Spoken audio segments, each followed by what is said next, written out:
Romanos 10, nós vamos ler dos versículos 12 até o 15. E diz assim a palavra do Senhor, porque eu estou lendo na versão NAA, Nova Almeida Atualizada, tá?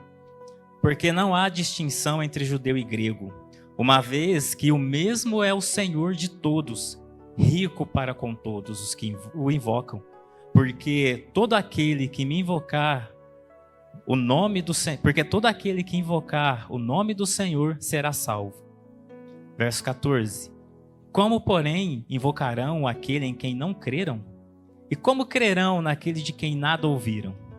E como ouvirão se não há quem pregue? E como pregarão se não forem enviados? Porque está escrito: quão formosos são os pés dos que anunciam coisas boas. Amém? Feche seus olhos, vamos orar mais uma vez. Pai, nós estamos aqui reunidos como corpo, Pai. Nós já o adoramos, já bendizemos o Teu nome, já entregamos nossas ofertas ao Senhor. E esse é o momento, ó Deus, onde nós nos aquietamos para ouvir a Tua voz. E, Senhor, como essa canção diz, quem sou eu, Senhor Deus? Quem sou eu? Porque não sou nada, Pai, diante da Tua presença. Mas o Senhor, na Sua infinita misericórdia, me usa. E clamo ao Senhor, ó Deus, que com todas as minhas falhas, com todos os meus erros, que o Senhor use e ministre a Tua palavra através de mim.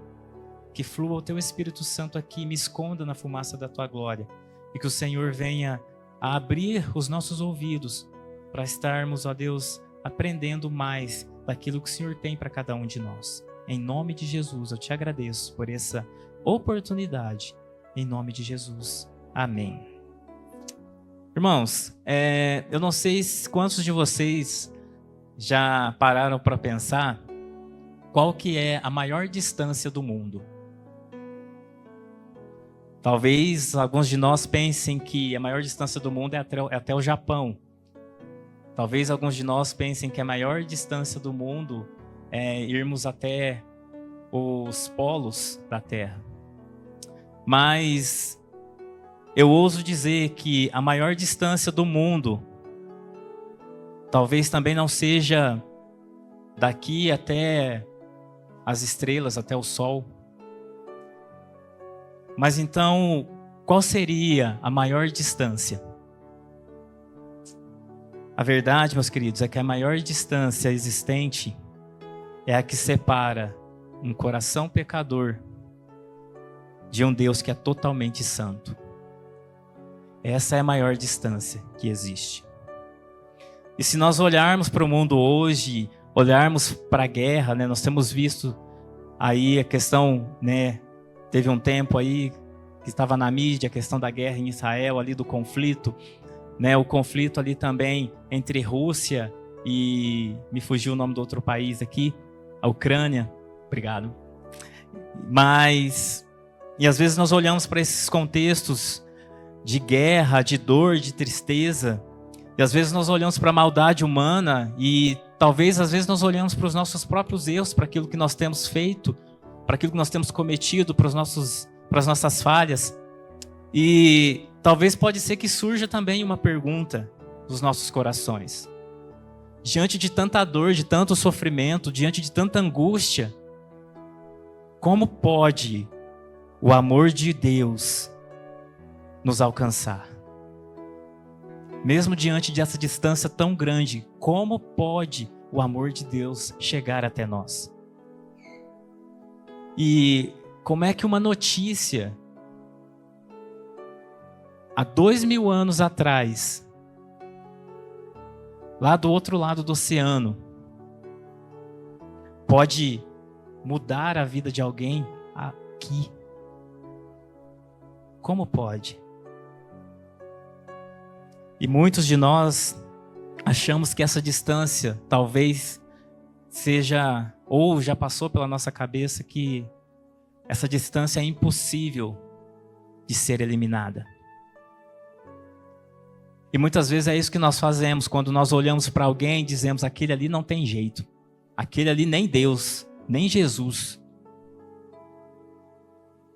Isso mostra que nós acreditamos nisso, que muitas vezes o amor de Deus não pode alcançar. Mas eu quero dar uma notícia nessa noite.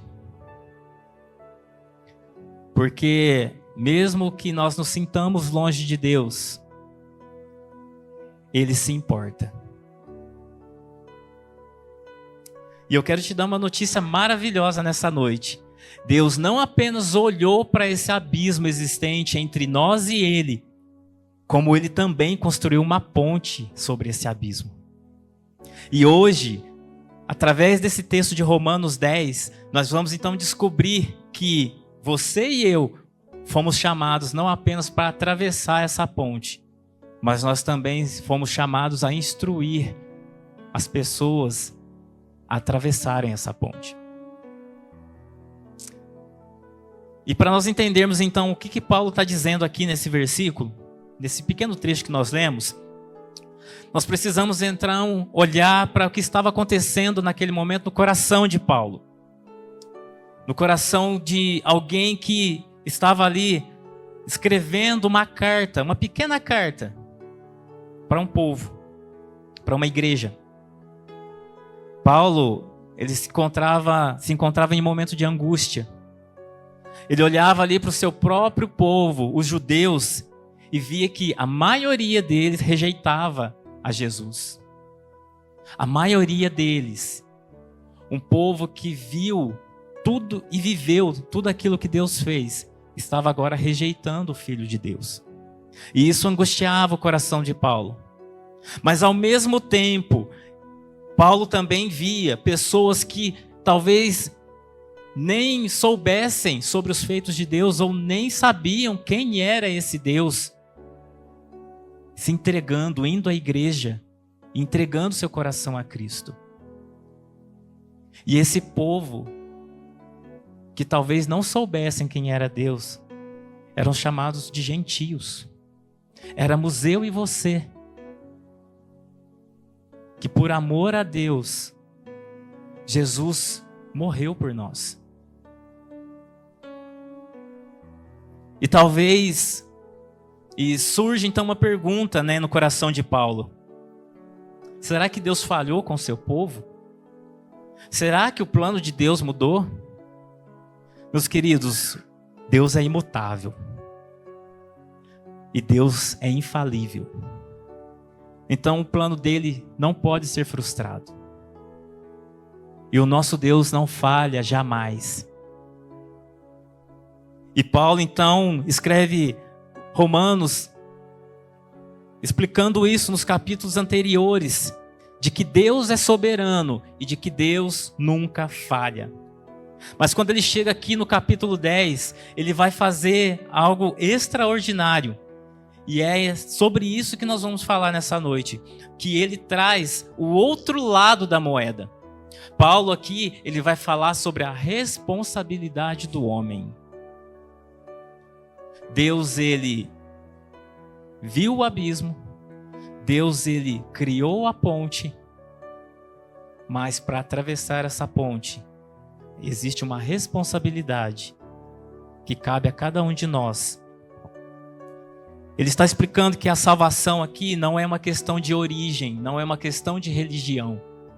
A salvação é sobre ouvir e crer. Não é uma religião que salva. Não é o lugar de onde eu venho que salva.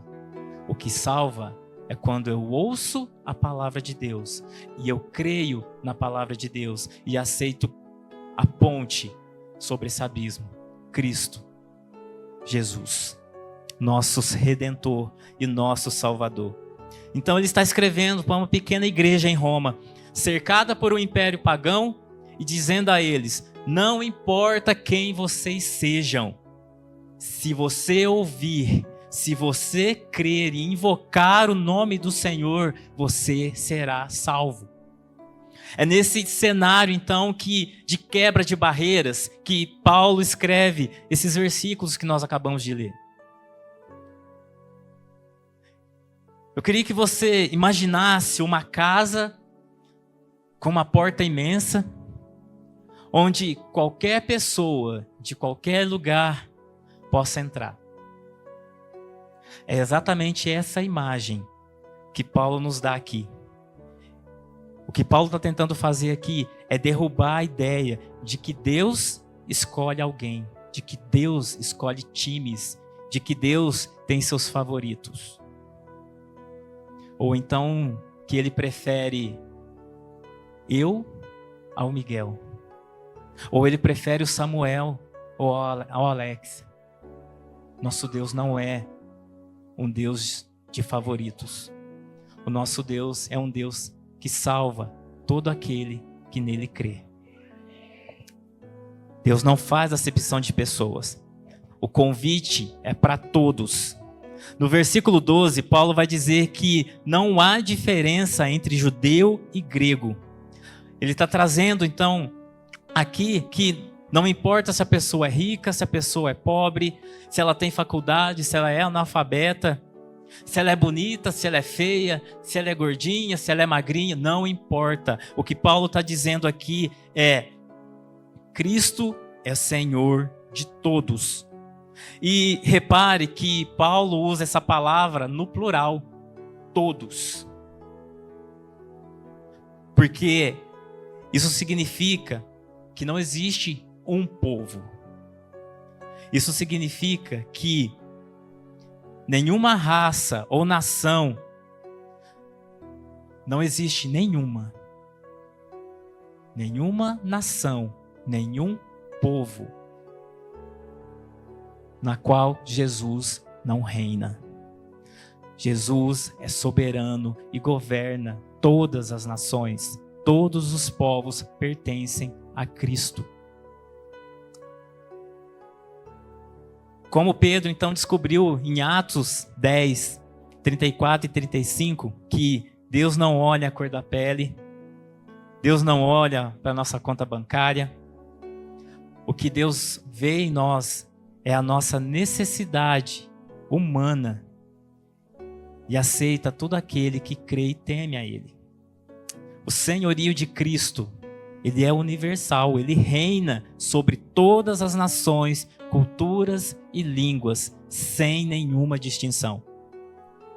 Porém, o segundo lado dessa moeda, e é algo muito interessante, é que esse convite da qual Deus nos faz, ele precisa ser aceito. Jesus, ele governa sobre todos, mas ele não obriga ninguém a aceitá-lo.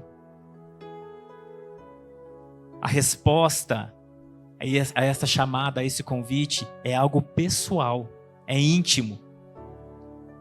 Então, embora o convite seja estendido ao mundo todo, a entrada é individual. Quando eu for para a glória, eu não posso levar a Bel. Ela tem que ir por ela mesma. A salvação, ela é individual. Ela é para todos. Mas para que eu possa alcançar a salvação, há uma responsabilidade minha. Eu preciso aceitar esse convite. E enquanto no verso 12, Paulo vai dizer todos, que diz esse olhar para a multidão, aqui no verso 13, Paulo então ele vai mudar a linguagem de todos para todo. Todo aquele olha para o indivíduo, pessoa. O versículo 13 diz: todo aquele que invocar o nome do Senhor será salvo. O convite está feito. Ele foi feito. E graças a esse convite, e àqueles que entenderam a responsabilidade que nós temos, nós estamos aqui nessa noite. Mas existem muitos lá fora que ainda nem sequer sabem que receberam esse convite. E a nossa responsabilidade, como aqueles que já ouviram e creram e invocaram o nome do Senhor, de conduzi-los também a essa ponte chamada Jesus. E é importante nós entendermos também o significado da palavra invocar, porque invocar não quer dizer apenas falar o nome ou clamar o nome de Jesus de qualquer jeito, mas na Bíblia, invocar é um grito de socorro de quem está se afogando e clama por um salva-vidas. É um ato total de dependência do Senhor. É como um banquete preparado para uma cidade inteira. A mesa está posta e todos são bem-vindos nessa mesa. Mas só mata a fome aquele que realmente decide se assentar nessa mesa. Como diz Apocalipse 3:20, Jesus está à porta e bate. Ele não nos obriga a seguir. Ele nos chama pelo nome, espera que nós abramos a porta do nosso coração para Ele. E mais uma vez eu digo, a salvação é oferecida ao mundo, mas ela só é recebida se nós aceitarmos esse convite. E talvez o nosso maior pecado não é o que nós fizemos no passado, ou presente, ou iremos fazer no futuro, mas talvez a recusa atual em invocar aquele que quer nos perdoar. O banquete está servido, a porta está aberta, porém ela não vai ficar aberta para sempre. Então não adianta saber que Jesus é o Senhor do mundo se Ele ainda não for o Senhor da nossa vida. Agora, se essa salvação é tão poderosa, está disponível para todos, então surge uma pergunta: como que essa notícia chegará aos ouvidos de quem está morrendo no pecado? É aqui que nós entendemos que o plano de Deus depende de um caminho, e esse caminho se chama pregação. Imagine que existe um remédio que cura qualquer doença. Porém, esse remédio está guardado em um armário trancado e ninguém tem a chave desse armário. De que adianta esse remédio existir se ninguém tem acesso a esse remédio? Se quem está doente não consegue alcançá-lo.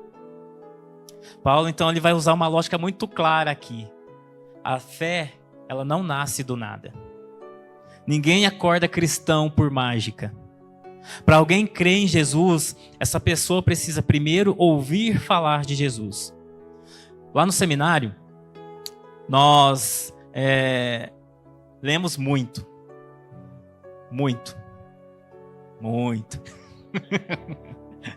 E nós lemos um livro que se chama Fator Melquisedeque. Um livro muito bom. E eu recomendo os irmãos a lerem. E nesse livro, o autor ele vai falar sobre alguns povos onde a manifestação de Deus já havia acontecido, a manifestação de Deus nesses lugares. E me chama a atenção porque parece que contradiz aquilo que eu acabei de dizer, que há necessidade da pregação. E Deus está se manifestando, então por que a necessidade de enviar um missionário para um lugar desse? Se Deus já está se manifestando ali. O que nós não podemos esquecer, meus queridos, é que a manifestação de Deus, ela só prepara o coração para a pregação. Nós lemos uma história nesse livro, várias histórias, onde alguns pontos da cultura, ou alguém sonha. Eu vou contar essa do sonho que eu achei muito interessante. Numa tribo, uma pessoa de muita influência sonhou que um homem de branco chegava e entregava um livro para essa pessoa, para ela. E falava para ela: alguém Eu vou enviar alguém que vai ensiná-la a entender esse livro. Essa pessoa vai vir, vai entregar esse livro a você e vai te ajudar a entender o que está escrito nesse livro. Manifestação de Deus. Até que chegou um dia que vários missionários chegaram nessa aldeia. E quando eles chegaram nessa aldeia, essa pessoa, já idosa, porque ela sonhou isso quando ela era criança. E aí ela já idosa, quando chegam os missionários, ela se lembra desse sonho. E quando ela vê o livro, ela chega para esses missionários e conta o sonho dela. E ela fala: vocês são as pessoas que o homem de branco enviou para nos ensinar tudo aquilo que está neste livro. O convite é para todos. Jesus, o próprio Cristo, fez o convite para eles. Mas só existe salvação se nós ouvirmos a palavra de Deus. Alguém precisa ir até esses lugares, pregar a palavra de Deus. Alguém precisa ir até o seu vizinho e pregar a palavra de Deus. Alguém precisa ir até ali, aquela boca de fumo, e falar da palavra de Deus. A fé vem pelo ouvir, e ouvir a palavra de Deus.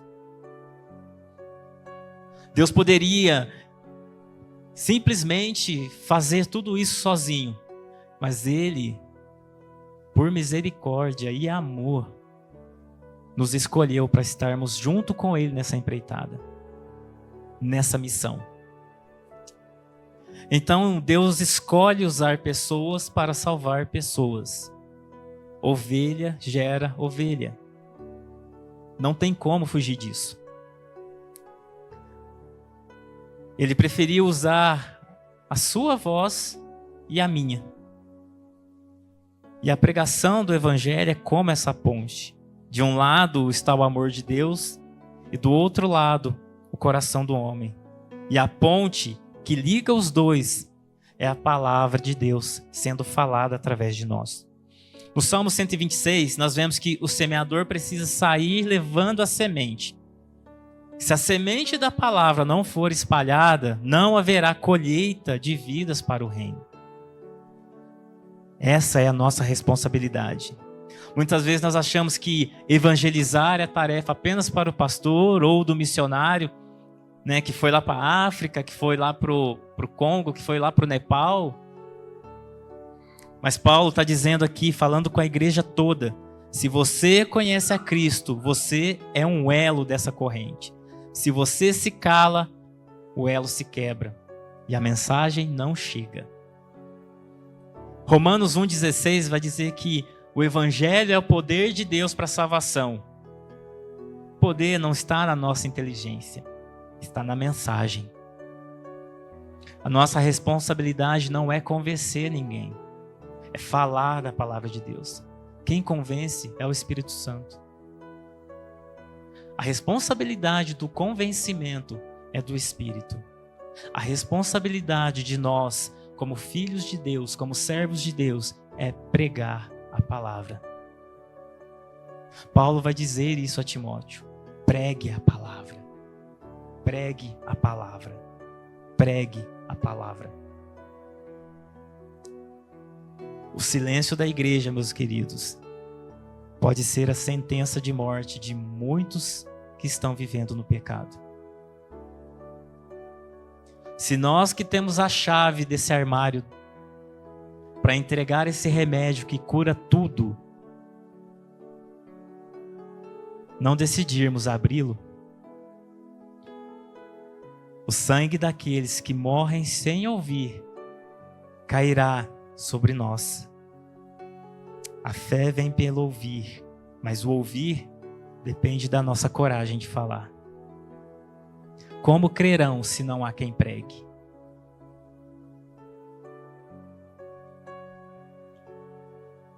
Mas não pense que essa tarefa é um fardo pesado ou uma obrigação sem alegria. Pelo contrário, Deus vê beleza e honra naqueles que se dispõem a caminhar em direção ao próximo. Gente, Deus é lindo demais, Deus é maravilhoso.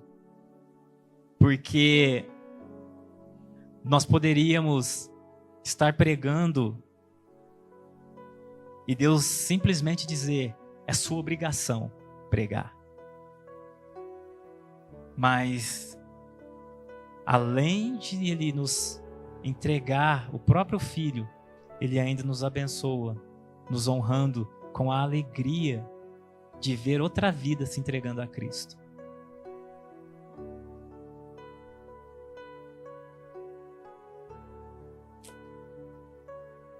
Paulo, ele vai dizer que quão formosos são os pés daquele que anunciam boas novas. Se nós pararmos para pensar, se tem uma parte do corpo que não é tão bonita assim, é o pé, né? Geralmente ele está cheio de calo, unha encravada. Mas mesmo assim, Deus diz para Paulo, quão formosos são os pés daquele que anunciam boas novas. Olha para o seu pé. Olha para o seu pé. Deus, ele olha para esses pés e diz, que coisa linda os pés do Henrique. Olha que maravilha, olha os pés do Emerson. Rapaz, que pé maravilhoso. Quão formosos são os pés daqueles que anunciam boas novas. Como estão os nossos pés? Será que Deus realmente pode olhar para os nossos pés e dizer, olha que lindo que estão os pés do meu filho? Nós estamos estudando o livro de Jó. E eu acho maravilhoso quando Deus me confrontou muito, bateu muito em mim. Quando ele olha para, quando Satanás chega diante de Deus e Deus fala para ele, tem visto o meu servo Jó? Homem íntegro, reto, se desvia do mal. O que me chamou a atenção nessa passagem é que não é Satanás que fala, deixa eu tocar em Jó. É Deus que fala, tem visto meu servo Jó?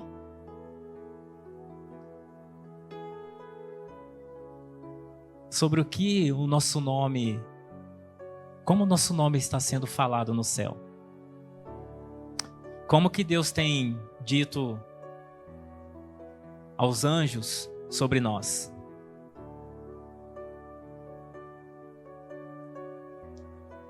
Deus me confrontou muito nessa palavra, nesse livro, enquanto eu estava estudando e ainda continuo estudando.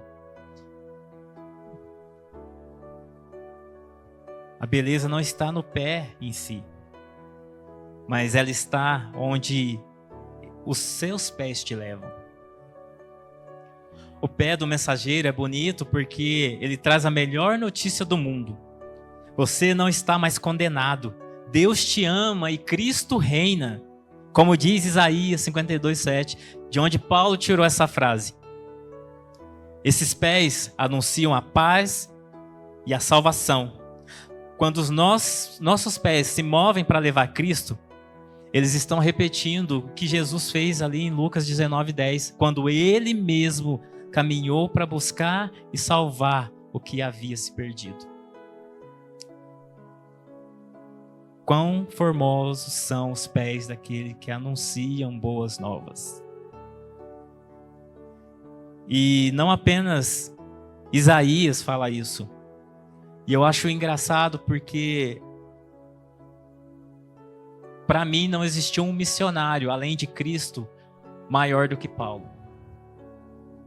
Existe uma coisa chamada, no meio missionário, que se chama contextualização. Contextualização é quando você analisa determinada cultura e você encontra pontos de contato para poder pregar a palavra de Deus. É o que Paulo faz ali ao Deus desconhecido. Quando Paulo olha ali para o Deus desconhecido, aquele altar ali que não tinha o nome e as pessoas não sabiam quem era esse Deus, ali ele vê uma ponte para falar sobre o verdadeiro Deus. E aqui não é diferente. Paulo, está falando aos romanos. E nós sabemos que nesse período, Roma, ela vivia em guerra porque ela queria conquistar todo aquele território. E aí, quando os mensageiros chegavam, trazendo notícias boas sobre a guerra, então as pessoas falavam: que bonitos são os pés desse mensageiro. Não estava falando dos pés, mas da notícia que ele estava trazendo. E Paulo usa isso então como ponto de contato para falar quão formosos são os pés daqueles que anunciam a palavra da salvação.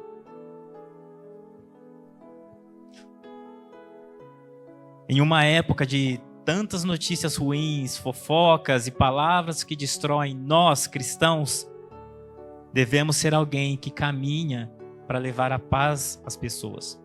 Levar o evangelho é como levar um copo de água gelada para alguém que está morrendo de sede no deserto. É o cumprimento da grande comissão de Mateus 28:19, onde Jesus nos ordena: ide e fazei discípulos. O mensageiro de paz é aquele que não fica parado. Ele se torna as mãos e os pés de Jesus neste mundo, transformando desertos de desespero em jardins de esperança. Esse é o nosso papel. E não é pesado, gente. É leve. Porque não somos nós que fazemos. Nós pregamos, nós levamos a mensagem, mas quem faz é Deus. Por isso é leve. Por isso que Jesus fala: meu jugo é suave, meu fardo é leve. Por isso que ele pede para nós trocarmos o nosso com o dele.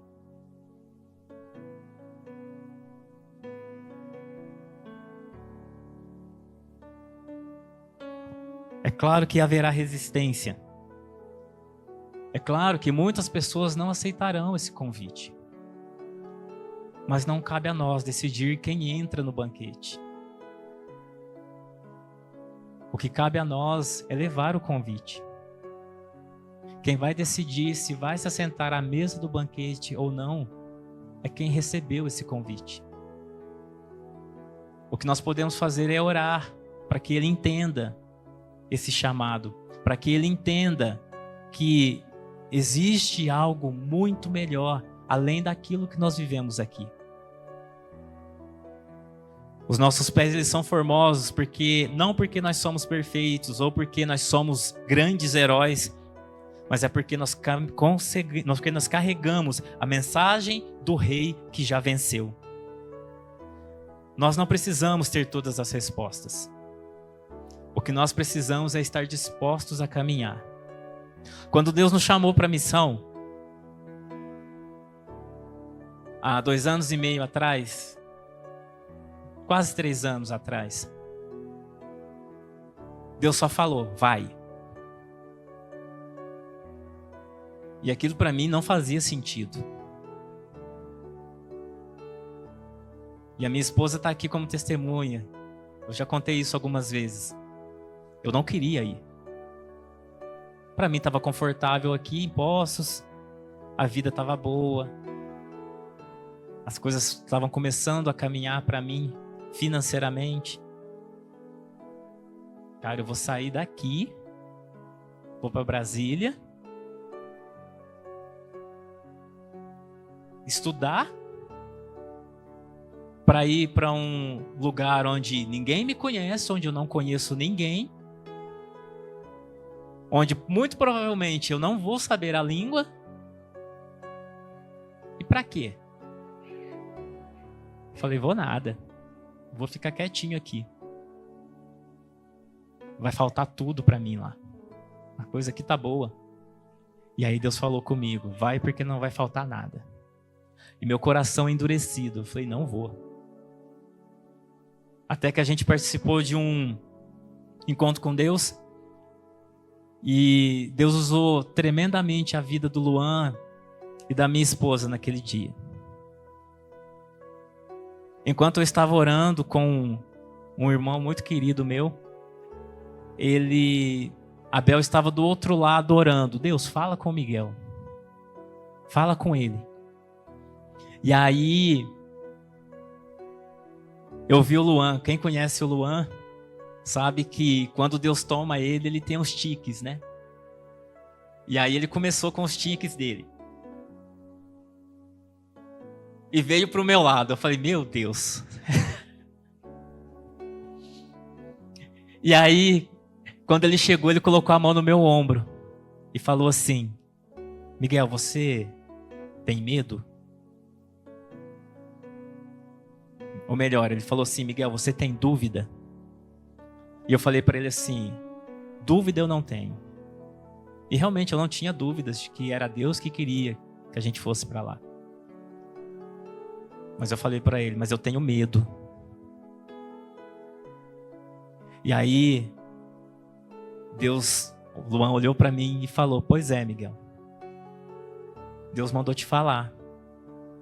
Vai lá e fala para ele que não vai faltar nada. E ele pediu para falar outra coisa, Miguel. E foi isso que a minha esposa estava orando lá do outro lado.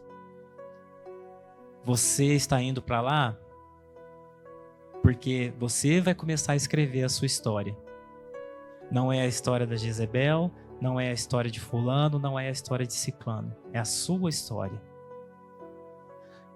E aí, meu coração peludo logo já pensou, né? Falei, bom, eu vou para lá, vou fazer seminário, vou virar pastor, né? Vou começar a pregar por aí. E é isso que Deus quer fazer. E aí eu fui pro seminário e Deus me quebrou. Deus me quebrou.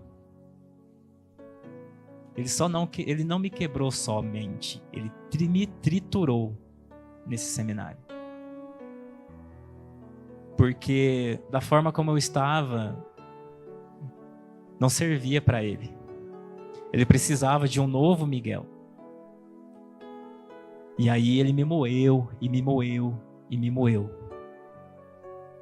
Até que chegou um dia que eu estava orando, e nessa oração Deus falou comigo assim, eu estava num momento de crise porque eu queria pregar. Né? Falei, gente, estou no seminário teológico aqui, estou estudando, lendo Bíblia e tal, aprendendo, mas não recebia convite para pregar. E aí eu fui orar, falei, Deus, por que eu até preguei algumas vezes, né?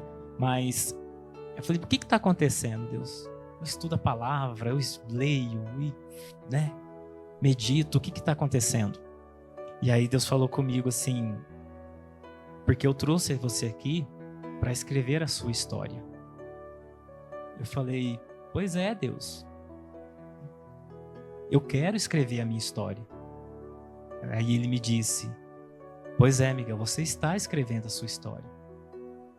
Porque a história que eu quero que você escreva é a sua história comigo. E ali eu comecei a chorar.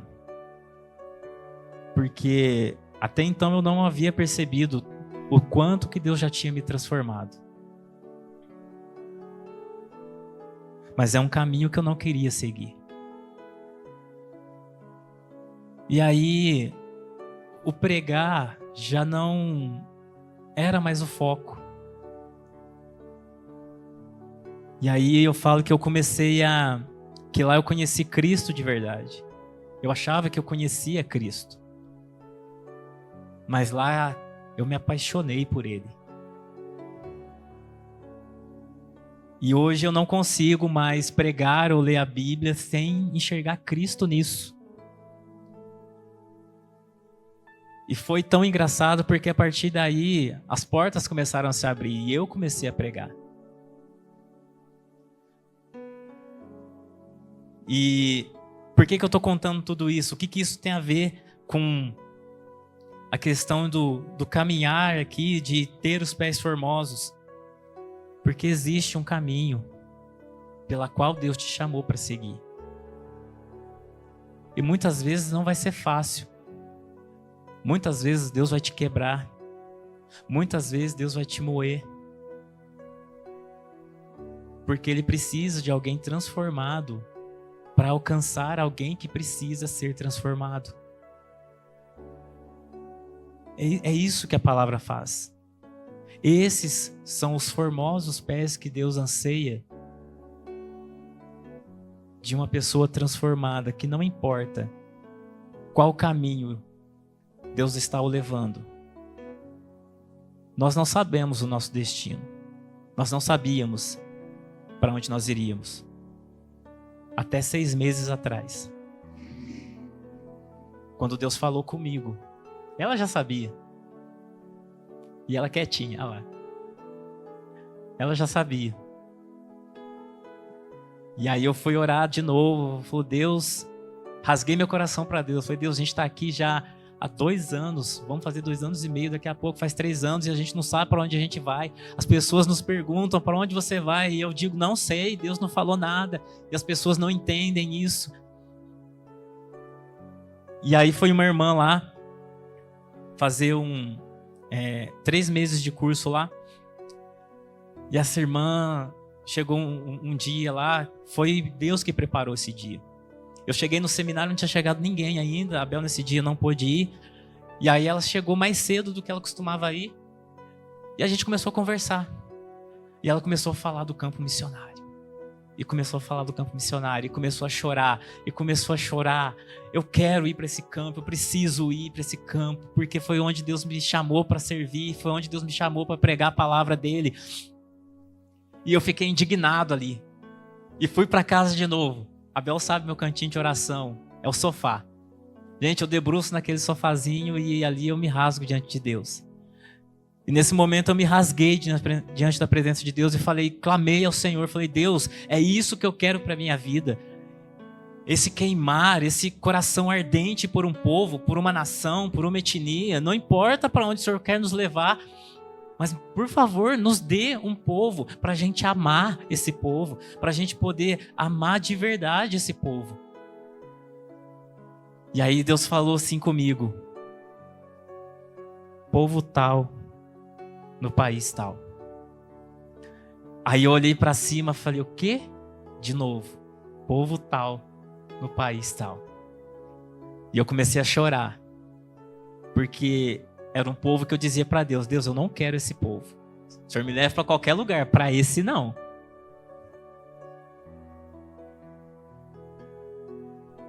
Então provavelmente você vai para algum lugar onde talvez você não queira ir. Seus pés te levarão a lugares talvez onde você não queira.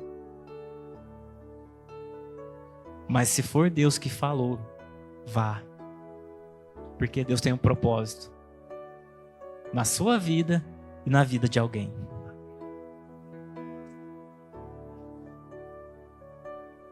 Um pé parado na igreja, ele pode até estar limpo. Mas só o pé que caminha na missão de Deus é chamado de formoso por Ele. Irmãos, nós estamos já partindo para o final, para a conclusão.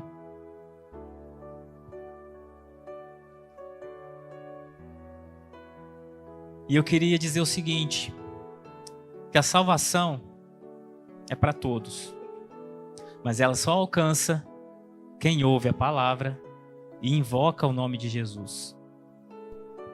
E como eles ouvirão se nós não falarmos? Como eles crerão se os nossos pés estiverem parados? Que hoje nós saiamos daqui entendendo duas coisas. Primeiro,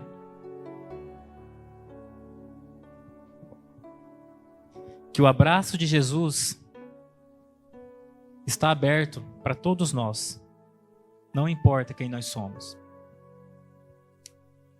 Nós temos que invocar o nome dele. E segundo, que nós somos os mensageiros que Deus quer usar. Não guarde o remédio no armário. Não tranque esse armário. Seja a ponte. Seja o elo da corrente. Que os seus pés sejam chamados de formosos. Não por mim, não pelo pastor Miguel, mas pelo próprio Deus. Porque você decidiu levar essas boas notícias a quem precisava. A seara é grande, mas poucos são os trabalhadores. Deus hoje nos convida a sermos um desses trabalhadores.